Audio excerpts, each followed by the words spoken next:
سوال یہ ہے کہ دعا میں نبی صلی اللہ علیہ وآلہ وسلم کا واسطہ وسیلہ ڈالنا کیسا ہے؟ بسم اللہ والصلاۃ والسلام علی رسول اللہ، اما بعد۔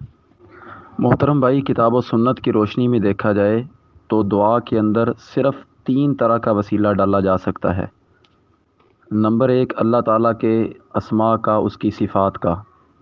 سورۃ اعراف آیت نمبر 180 میں اللہ تعالیٰ فرماتے ہیں وَلِلَّهِ الْأَسْمَاءُ الْحُسْنَى فَادْعُوهُ بِهَا۔ اللہ تعالیٰ کے اچھے اچھے نام ہیں، تم اللہ سے دعا کرو ان ناموں کے ذریعے۔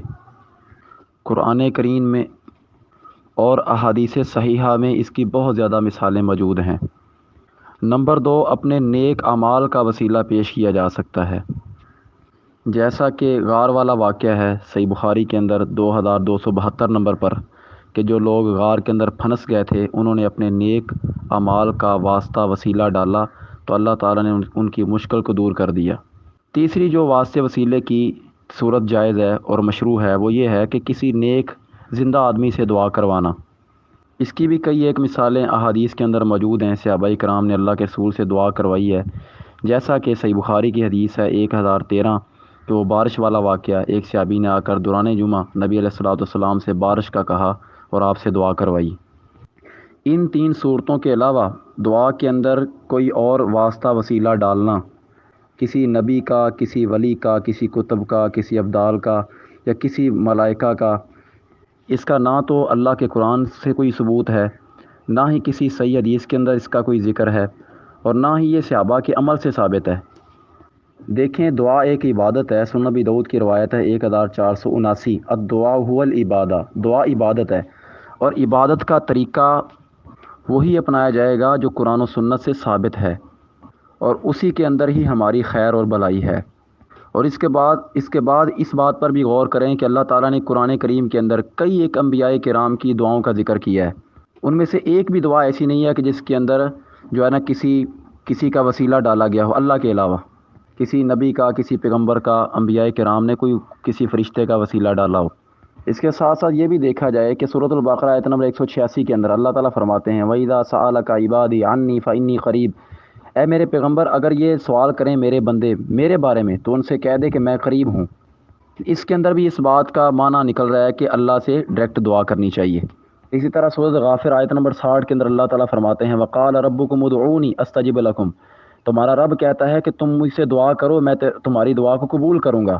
اب اس میں بھی کسی واسطے وسیلے کا کوئی ذکر نہیں، یہ بھی دعا یہ درس دے رہی ہے کہ اللہ کو ڈائریکٹ پکارنا چاہیے، اس سے دعا کرنی چاہیے۔ رسول اللہ صلی اللہ علیہ وسلم نے بھی یہی تعلیم دی ہے۔ جامع ترمذی کے اندر 2516 نمبر روایت سیدنا عبداللہ بن عباس رضی اللہ عنہ سے اللہ کے رسول نے فرمایا اذا سألت فاسأل اللہ واذا استعنت فاستعن باللہ۔ جب تو سوال کر تو اللہ سے سوال کر، اور جب تو مدد مانگ تو اللہ سے مدد مانگ۔ کسی واسطے وسیلے کا کوئی ذکر نہیں ہے، اور اسی پر ہی صحابہ کرام کا عمل رہا ہے۔ صحیح بخاری کے اندر 1010 نمبر روایت سیدنا عمر فاروق رضی اللہ تعالی عنہ جب بارش نہیں ہو رہی تھی تو انہوں نے سیدنا عباس رضی اللہ تعالی عنہ جو نبی علیہ الصلوۃ والسلام کے چچا ہیں ان سے دعا کروائی، اور اس حدیث کے الفاظ یوں ہیں اللہم انا کنا نتوسل الیک بنبیک۔ اے اللہ، ہم تیری طرف وسیلہ بناتے تھے تیرے نبی کو، بنبینا، اپنے نبی کو، فتسقینا، پھر تمہیں بارش دے دیتا تھا، یعنی تیرا نبی، ہم اپنے نبی کو کہتے تو تیرا نبی تو اسے دعا کرتا تو تمہیں بارش دے دیا کرتا۔ وَإِنَّا نَتَوَسَّلُ إِلَيْكَ بِأَمِّ نَبِيِّنَا۔ اب ہم تیری طرف اپنے نبی کے چچا کے ساتھ وسیلہ بناتے ہیں، یعنی ان کو دعا کا کہتے ہیں، وہ دعا کریں گے فسقینا، تو ہمیں بارش دے دے۔ اب اگر یہاں پر بھی غور کیا جائے، اگر نبی علیہ الصلوۃ والسلام کی وفات کے بعد دعا کے اندر آپ کا وسیلہ ڈالنا جائز ہوتا تو صحابہ کرام سیدنا عمر فاروق رضی اللہ تعالیٰ عنہ نبی علیہ الصلوۃ والسلام کا وسیلہ ڈالتے، واسطہ ڈالتے۔ تو بہرحال ان تمام باتوں سے یہ بات روز روشن کی طرح ہمارے سامنے واضح ہو جاتی ہے کہ دعا کے اندر نبی علیہ الصلوۃ والسلام کا واسطہ وسیلہ ڈالنا نہ ہی اللہ تعالیٰ کے قرآن سے ثابت ہے، نہ ہی کسی صحیح حدیث سے ثابت ہے، اور نہ ہی اس پر صحابہ کا عمل ہے، اور کام وہی کرنا چاہیے جو قرآن سے ثابت ہو یا حدیث صحیح سے ثابت ہو یا جس پر صحابہ کا عمل ہو۔ اللہ تعالیٰ ہمیں ہدایت عطا فرمائے اور ہماری تمام دعاؤں کو شرف قبولیت عطا فرمائے۔